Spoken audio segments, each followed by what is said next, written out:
Assalamualaikum dan selamat petang. Saya Dr. Ahmad Hafizan bin Hasmi. Saya pakar perubatan forensik Institut Perubatan Forensik Negara dan sekarang saya adalah pengarah operasi bagi Pusat Sehenti Sementara Wilayah Persekutuan Kuala Lumpur.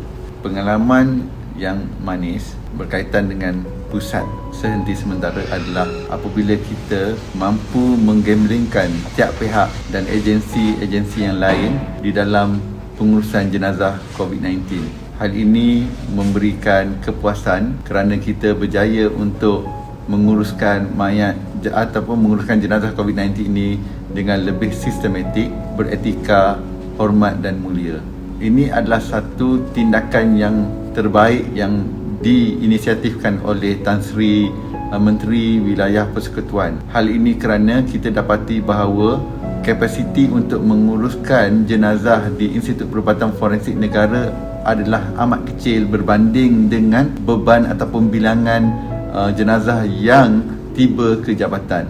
Pada kami tidak akan dapat mampu menguruskan mayat ataupun jenazah COVID-19 dengan lebih baik jika ia diuruskan di jabatan kami kerana jabatan kami adalah sebuah jabatan yang mempunyai ruang yang terhad. Kapasiti penyimpanan mayat jenazah juga adalah sangat terhad, di mana pada waktu itu kami hanya mempunyai kapasiti penyimpanan jenazah yang berjumlah 52 orang, sedangkan unjuran bilangan kematian yang akan diuruskan adalah 2 hingga 3 kali ganda. Dan di pusara ini kita mempunyai fasiliti untuk menyimpan dan menguruskan jenazah sehingga 225 orang, dan buat masa ini kita sedang beroperasi pada kapasiti sehingga 70% daripada kapasiti penuh, iaitu sehingga 180 mayat jenazah tiap hari.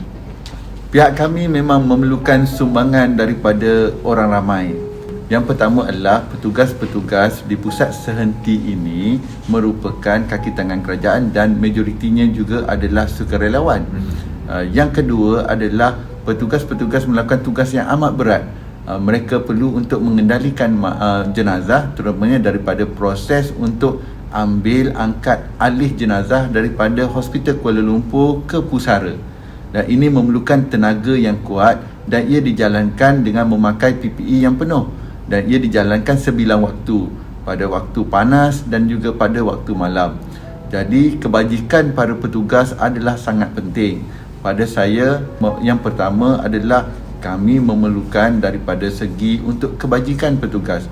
Jika kita boleh membantu daripada segi mendapatkan pakaian yang bersesuaian untuk kesemua petugas, agar petugas mendapat keselesaan memakai pakaian yang lebih baik sewaktu operasi yang bersesuaian dengan keadaan semasa. Yang kedua adalah daripada segi untuk mendapatkan makanan ataupun makanan tambahan yang memberikan tenaga pada masa yang cepat. Contohnya kalau boleh dibekalkan seperti power bar ataupun air isotonik yang akan memberikan kelegaan ataupun kesegaran kepada petugas di lapangan. Kita juga memerlukan lebih banyak peralatan. Kita tahu peralatan dibekalkan oleh pihak kerajaan, tapi ada masanya kita berpendapat masyarakat juga boleh membantu. Dan jika masyarakat membantu, kita dapat melawan COVID-19 ini dengan lebih baik. Contohnya, jika masyarakat boleh membantu daripada segi memberi sumbangan kain kapan. Walaupun kita tahu bahawa jenazah COVID-19 tidak dikapankan, tetapi jenazah COVID-19 diletakkan di dalam beg-beg mayat. Dan beg mayat ini kadang-kala kotor ataupun kadang-kala boleh koyak. Jadi apa yang kami lakukan sekarang adalah kami membalut beg mayat itu dengan kain kapan supaya ia lebih nampak, lebih cermat, lebih teratur dan lebih diterima oleh keluarga. Dan ini juga memberikan keselesaan kepada petugas waktu mengangkat dan juga petugas di kubur sewaktu pengkebumian. Jadi jika ada orang perseorangan ataupun dermawan yang ingin menyumbang, boleh juga menyumbang kepada kami kain-kain kapan yang boleh kita gunakan untuk pengurusan jenazah Muslim. Kami juga memerlukan lebih banyak troli mayat. Dan buat masa ini, bekalan troli mayat sukar didapati daripada pihak pembekal. Atas faktor setiap tempat memerlukan troli-troli mayat.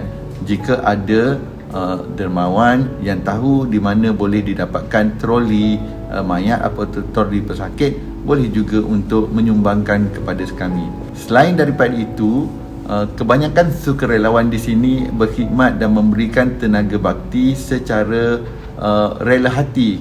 Mereka adalah sukarelawan. Pada saya, beban kerja yang dipikul oleh mereka, kesukaran, bahaya mengendalikan jenazah COVID-19 perlu setimpal dengan apa yang dicurahkan. Dan jika ada badan-badan yang boleh memberikan bantuan daripada segi kewangan, jika ada orang perseorangan yang boleh memberikan bantuan kewangan, kita boleh kumpulkan dana-dana ini dan kita boleh beri dana ini kepada setiap sukarelawan yang berkhidmat di pusara.